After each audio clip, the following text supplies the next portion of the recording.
ஆன்மீக அன்பர்களுக்கு வணக்கம். நம்ம இந்த வீடியோவில் பார்க்கக்கூடிய தலைப்பு அப்படிங்கிறது தனுசு ராசிக்கு உண்டான ஆகஸ்ட் மாதத்துக்கான ராசி பலன்கள் பார்க்குறோம். அந்த தனுசு ராசி ஆகஸ்ட் மாதம் என்ன விதமான பலன்களை அனுபவிக்க இருக்குது அப்படிங்கிறது தான் நம்ம பார்க்குறோம். தனுசு ராசியினுடைய கேரக்டர் அப்படின்னு பார்த்தீங்கன்னா, இந்த ராசியில் போர் சின்னங்கள் எல்லாமே இருக்குது. குதிரை, வில்லம்பு, மனிதன், மிருகம் எல்லாமே இருக்குது. மனிதனும் மிருகம் கலந்த ராசி தான் அந்த ராசி. ஸோ அந்த அடிப்படையில் பார்க்கும்போது தனுசு ராசி அப்படிங்கிறது போர்க்கள ராசி அப்படின்ற மாதிரியான ஒரு அமைப்பு வருது. இப்போ இந்த தனுசு ராசிக்காரங்களுக்கு இந்த ஆகஸ்ட் மாதம் எப்படி இருக்குன்னு பார்க்கும்போது இவங்க கேரக்டரை பற்றி பார்த்திங்கன்னா, இவங்க ஒரு போர்க்குணமாக உடையவங்க அப்படின்னு ஒரு அமைப்பு வருது. யார்கிட்டையும் அதிகமாக சண்டை போடுவாங்க, நீதி நேர்மை அப்படின்னு பேசுவாங்க அதிகமாக. இந்த நெருப்பு ராசியினுடைய தத்துவத்தில் வர்றதுனாலையும், காலபுருஷனுக்கு இது 9ஆம் வீடு அப்படிங்கிறதுனாலையும் நீதி நேர்மை நியாயம்னு வாழக்கூடியவங்க. அந்த நியாயத்தை யாராவது பிரேக் பண்ணும்போது அதை உங்களால் அக்செப்ட் பண்ணிக்க முடியாது. அதே மாதிரி தங்களுடைய கொள்கை, தங்களுடைய வட்டம்னு ஒன்று இருக்கும் அவங்களுக்கு. அதுக்குள்ளே யார் கிராஸ் பண்ணாலும் இவங்களால் ஏற்றுக்க முடியாது. ஏன்னு கேட்டிங்கன்னா, இந்த நட்சத்திரம் மூல நட்சத்திரம், பூரட நட்சத்திரம், உத்திரட நட்சத்திரம் கொண்ட ராசி இது. பூரட நட்சத்திரம் பூரடம் குரங்கு அப்படின்னு சின்னம் கொடுத்துருக்காங்க. அப்போ குரங்குனுடைய தன்மை என்னென்னா, அது வட்டத்துக்குள்ளே யார் போனாலும் அலோவ் பண்ணாது. அதே மாதிரி அதனுடைய வட்டத்தை மீறி யாருக்கிட்டையும் அது போகவும் போகாது. ஸோ இந்த மாதிரியான ஒரு உன்னதமான ராசி தனுசு ராசி. இவங்களுக்கு இந்த ஆகஸ்ட் மாதத்தினுடைய கிரக நிலைகள் எப்படி இருக்குன்னு கேட்டிங்கன்னா, 3ஆம் வீட்டு சனி, 4ஆம் வீட்டு ராகு, ராசிநாதனான குரு பகவான் 6ஆம் வீட்டில் மறைகிறாங்க. 5 குடையவனான செவ்வாய் 6ஆம் வீட்டில் மறைகிறாங்க. 7ஆம் வீட்டில் கிரகம் இல்லை. 7 குடைய புதன் போய் 9ஆம் வீட்டில்.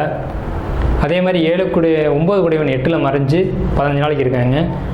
9 குடையவன் 8ல் மறைஞ்சாலும் 15 தேதிக்கு மேலே, ஆகஸ்ட் 10 தேதிக்கு மேலே தன் வீட்டுக்கு தான் வர்றாரு. 9 குடையவன் 9ஆம் வீட்டுக்கே வர்றாரு.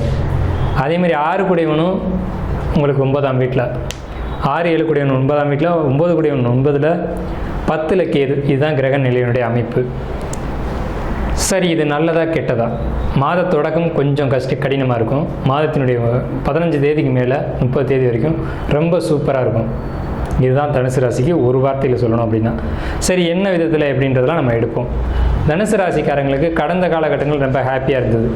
ஆனால் இந்த சனி வக்கரத்துக்கு பிறகு கொஞ்சம் இடர்பாடுகள் வரும். பொருளாதார தடைகள் வரும். 4ஆம் வீட்டு ராகு தேவையில்லாத பயணங்களை கொடுக்கும். தேவையில்லாத பேச்சுவார்த்தை, வம்பு வழக்குகளை கொடுக்கும். இதை குறைச்சிக்கணும். 4 குடையவனும் 6ல் மறைஞ்சிட்டாங்க. வீடு, சொத்து, ப்ராப்பர்ட்டி இது சம்பந்தமான விஷயங்களில் இடர்பாடுகளை தரும்.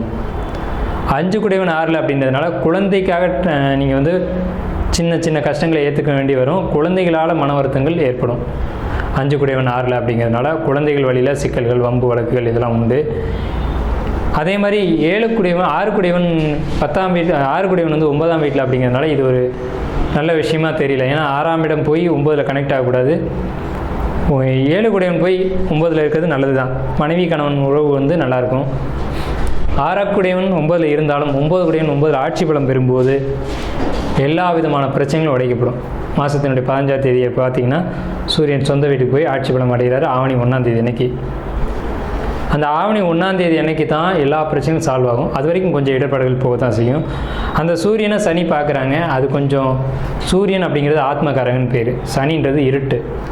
ஆன்மா மேலே ஒரு தேவையில்லாத இருட்டு, ஒரு பயம், ஒரு அச்சத்தை கொடுக்கும் அப்படின்ற ஒரு நிலை ஆகஸ்ட் மாதத்தில் தனுசு ராசிக்கு உண்டு. 10ஆம் வீட்டுக்கு எது தொழிலில் கொஞ்சம் இடையூறுகளை கொடுக்கும். தொழிலில் ஒரு வெறுப்புத்தன்மை, மந்தத்தன்மைகளை கொடுக்கும். தொழிலில் ஒரு சிக்கல், ஒரு போராட்டத்தை கொடுக்கும் தனுசு ராசியை பொறுத்த வரைக்கும்.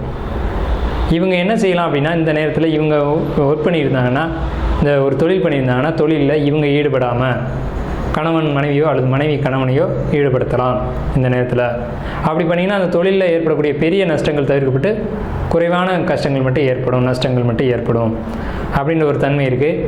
மொத்தத்தில் பார்க்கும்போது இந்த ராசிக்கு, தனுசு ராசிக்கு வருமானங்கள் குறையுது.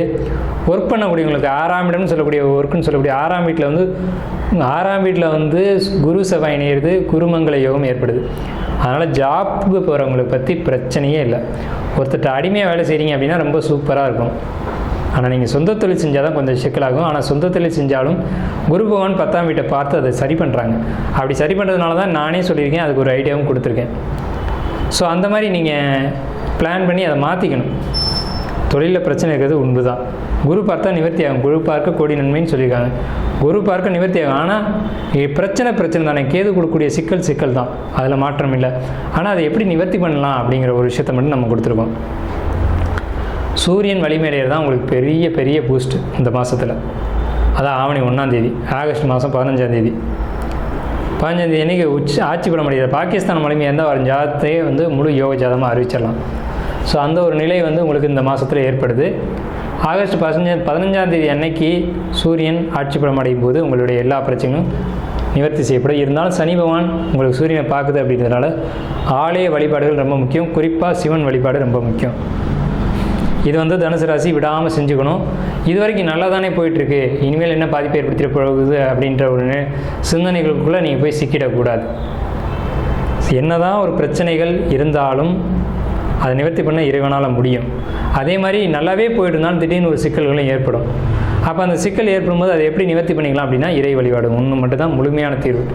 மற்றதெல்லாம் வந்து ஓகே இருக்குது, சரி பண்ணலாம் அப்படின்ட்டு போயிடலாம். ஆனால் மீண்டும் அந்த பிரச்சனை வரலாம். ஆனால் இறைவனால் மட்டும்தான் ஒரு பிரச்சனையை முழுமையாக தீர்க்க முடியும். அப்படிங்கிறதுனால தனுசு ராசிக்கு இந்த சனி பார்வை சூரியன் மேலே விழுது. 9ஆம் இடத்தை சனி பார்த்தாலும் 9ஆம் அதிபதி வலிமையடையாது என்ன சொல்லுது அப்படின்னா சிவ வழிபாடு முக்கியம் அப்படிங்கிறத சொல்லுது. தனுசு ராசியை பொறுத்த வரைக்கும் தனுசு ராசியை பொறுத்த வரைக்கும் 60% தான் நல்ல பலன்கள் இருக்குது. 40% கொஞ்சம் பொருளாதாரத்துலேயும் பயணங்கள்னாலையும் நம்ம சொன்ன வேறு பிரச்சனைகள், அதாவது வீடு வாகனம் இது சார்ந்த பிரச்சனைகள் கொடுக்கும்.